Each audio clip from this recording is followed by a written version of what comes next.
a spotlight on the modern ways of cheating with AI with Ayush. Thank you very much. Thank you.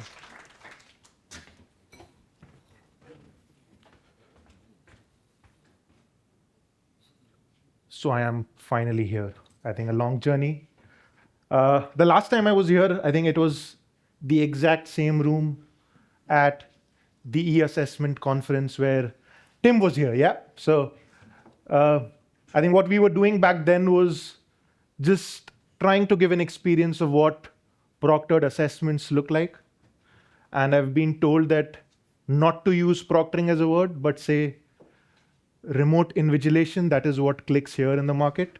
But I think it is what it is. But thank you for having me here. Thank you to the entire RM team for making this happen.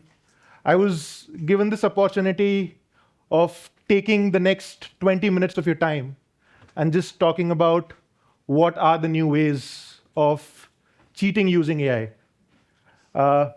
It got me thinking, would it really take 20 minutes? Just 5 things that I need to talk about. But why are we really talking about it? I think there was a recent, again, a conference that I was part of, and thanks to Tim here again, who was driving that conversation where we had a set of audience who were asked what their delivery model looks like in the next 2 years. And I see Richard as well here, who was part of that discussion. And I was glad to see this. And maybe while I don't want you to focus on the absolute numbers here, but I think I would want to draw your attention to where the majority lies here, right? I think we are talking about majority of them in 2 buckets. One saying in the next 2 years, we would move 100% remote. And then we have a bucket that says we'll still stay in centers, but move certain amount of our assessments remote. I'll maybe take a pause here and we'll again use the papers that you have to see what it looks like in the room here. So just with the show of papers, you can use green, red, color of your choice. But just taking the first bit here, how many of you think from the organizations that you are part of, in the next 2 years, you moving your exams to 100% remote? Just show of hands with your papers. So it's actually the other way around, yep. And the next one with certain bits, which is say 20% or say 10% of your exams, moving to a remote proctored or a remote delivery sessions. I know, Richard, your answer. Perfect. So yeah, it's different here. So, but I think remote exams or delivering exams remote are going to be there. I think COVID has given us a new way, and we are continuing to kind of drive that. Interestingly, there was another bit of what is keeping you awake at night, and I think there were few other responses. I had to kind of remove those. But essentially, the focus was proxy testing. So how do you ensure that while someone is taking an exam, the person is taking in the right way, but not just the right way, it is the right person who is supposed to kind of take these exams. And that's where I think it drives me to why are we talking about these new ways of cheating? I think cheating has become an industry, so to say. Gone are the days where cheating was as simple as hiding notes, peeking around and looking at someone's answers, or impersonating. I think AI has taken over, and I personally believe that it's not just AI, but the access of us. I think, personally, I'm not a tech guy. Cheating using tech itself used to be a hassle for me. But with AI, all of this has become on your fingertips. You just write a prompt, and it tells you 20 different ways how you can cheat. Using AI, not using AI, whatever. When I was preparing for my presentation, I was amazed to see organizations who are just meant or are in existence for you to help out clear interviews or clear exams. And that's how the industry is evolving. And that's why I said cheating is not a behavior anymore. It has become an industry. And people are all the more aware of how to go about and crack exams or crack interviews. Uh, Moving into what are the newer ways of cheating, I think we all know ChatGPT. Thanks for as many dashes that we can have there. Uh, but I think the most easy way of leveraging AI is using ChatGPTs or similar platforms like Grok or any other LLM models. What you just have to do is go and put in your questions. It gives you the exact answer that you're looking for. There are different ways in which these LLMs or chat GPTs are being used today. You can have it as a browser extension. You can have it, say, on a separate screen. Just look at it. It could be overlays on your screen that can read your answers, and I'll be talking about that in the further. But I think it is one of the most leveraged tool when it comes to cheating. The second is AI voice assistants and earpieces. I think it's not just the software aspect of it. It is the use of hardware as well that has now evolved. Now you have those tiny earpieces that you can just plug in, very difficult to detect. The candidate kind of speaks out or whispers the question and then gets a prompt through his earpiece in terms of what the answer is. AI teleprompters has been there, has been used for good uses as well, and then you have them being used on the other side to kind of navigate and get your exams cleared. Browsers, hacking browsers, you might be looking at the candidate right through the screen, but it could be someone else really accessing and helping them out in terms of getting those responses. Now, while we spoke about how candidates are leveraging these AI models to cheat, but it's also about how they are faking themselves completely. With the use of AI, with the use of prompts, now you're able to generate synthetic IDs, or I would say fake ID proofs, which are being used today extensively to navigate through and clear exams. There are organizations who are doing organized crimes, working with you to kind of help you clear those exams. They get an ID proof created for you. They sit on behalf of you. They go ahead and complete the exam. They get it cleared for you, and then you're in. I spoke about technology and then splitting that technology into softwares and hardwares.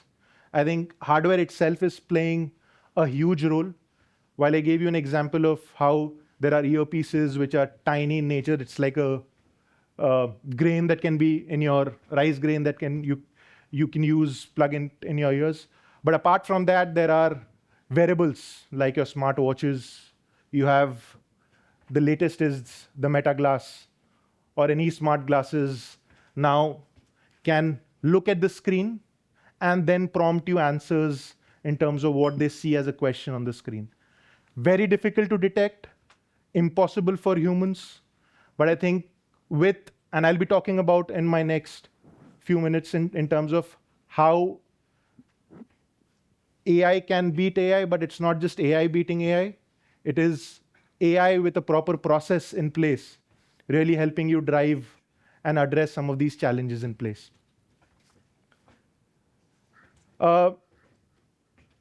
Virtual machines, remote desktops, screen mirroring softwares, extensively being used as tools where you can really have someone else appear for examinations, assessments on your behalf.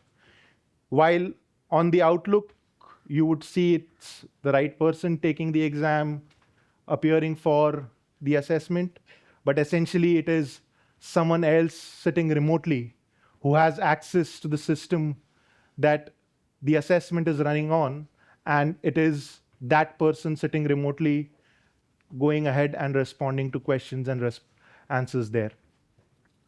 The last one here is like a buzz. I'm not sure if you have heard of this tool called Cluely. Have you heard of this tool, anyone? Cluely, we have 1, 2, 3. So Cluely proudly promotes itself to be a tool that can help you cheat. What it essentially does is it kind of is an overlay on top of your screen. You cannot see that when you're really monitoring the candidate or really monitoring the candidate's screen. But what that overlay does, it's a transparent overlay. What it really does is reads whatever is coming on your screen, and basis whatever is coming on your screen, it is able to then prompt you with responses, which you just have to click and move forward. So when you're really monitoring the candidate's screen, it would seem as if nothing is going on, because a lot of screen mirroring or screen recording softwares are not able to detect it. There are ways to navigate and address that, but this is today one of the most popular way of cheating leveraging AI. Before I move into talking about how you can address these challenges that I spoke about, or these new age of or practices of cheating, I think this was very interesting. Again, hands up, I use this to, I got this again using a chat GPT. But the reason I got it here, I think it makes sense. Impact could be debatable. Again, it depends on what exams are you delivering, how important it is for you.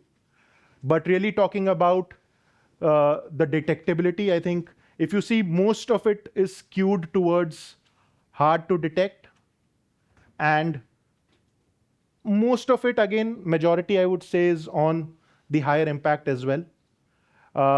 Something, again, it's just a thought for you in terms of what kind of exams are you delivering, what stake it is, what really matters for you. I think a big component which I did not speak about is candidate experience as well.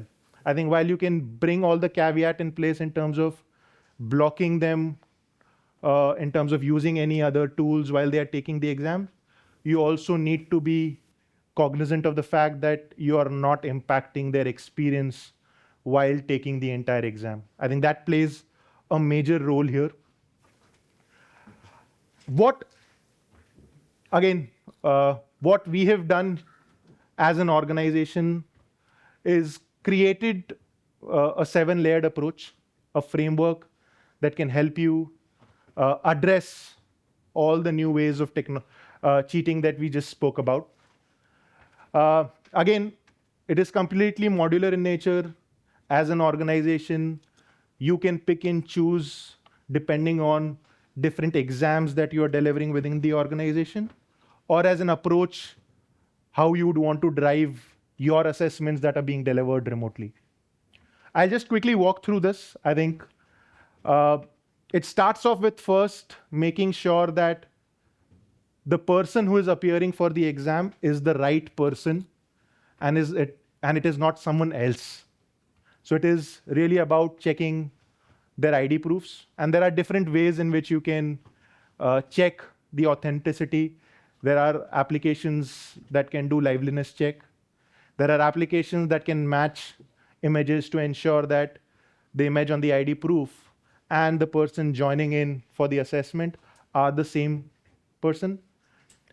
The last one is more around ensuring that the ID proof itself is authentic, where you can really go ahead and validate whether the ID proof that they are showcasing or uploading is a genuine ID proof, is available in the government database or not.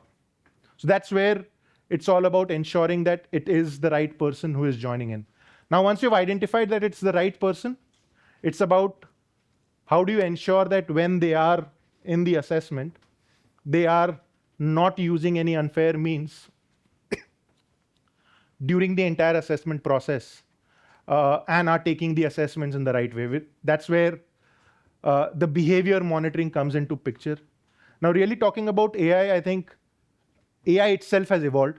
I think there is traditional AI where it really looks at events, it looks at activities, and then based on that detects and flags saying, hey, the candidate is cheating, not cheating. There are aspects like, hey, the face was detected, the face wasn't detected. But I think from there, it has evolved to really being more contextual in nature rather than just looking at specific events. Now AI has much more context in terms of what they are doing. So they know that they are looking out and monitoring this particular session, which is for a specific exam. And you can define rules in terms of what you would want them to look at, monitor, detect, not detect, flag, not flag. So right from being able to ensure that they are taking the entire exam in the right way, and at the same time, on the other side, a lot of false negatives, positives that we used to have in the old age AI models have also been evolved and has been taken care of in the new model. Now, right person, they're taking the assessment in the right way. But are they taking the assessment in the right environment? Is the next question. There are technologies which can help you as part of your assessment process. It could be either as part of the onboarding process, or it could be as part of the continuous monitoring throughout the process. Have you go and check for the candidate's environment. It could be as simple as part of the onboarding process, you ask the test taker or the candidate to go ahead and scan the entire room or environment from where they are taking these assessments. This become as part of a record that you can review at a later stage, or if you are monitoring them real time, it could be a proctor monitoring them. It can also be an agentic AI reviewing those environment videos and allowing the candidate in or asking them to retake. Apart from that, if you want a continuous environment monitoring, there are technologies where you can enable a secondary camera. It is as simple as using your smartphones, scanning a QR code to the way you do to make payments. It converts your smartphones into a secondary device. There are well-defined instructions in terms of how you go about and place those smart devices. And not just the candidate, now you are able to monitor the entire environment from where they're taking these assessments. The last piece, again, just from a continuous monitoring standpoint, is the device from where they are taking these assessments. I think I've often heard that lockdown browser is the ultimate solution of anything and everything that is going wrong in the assessment taking process. The answer is no. I know, and there have been numerous organizations who have come to us saying, hey, I just want lockdown browser and I know it is going to solve my purpose. It is one of the tools that you can leverage to ensure device security, but it is not the only tool that you should look out for.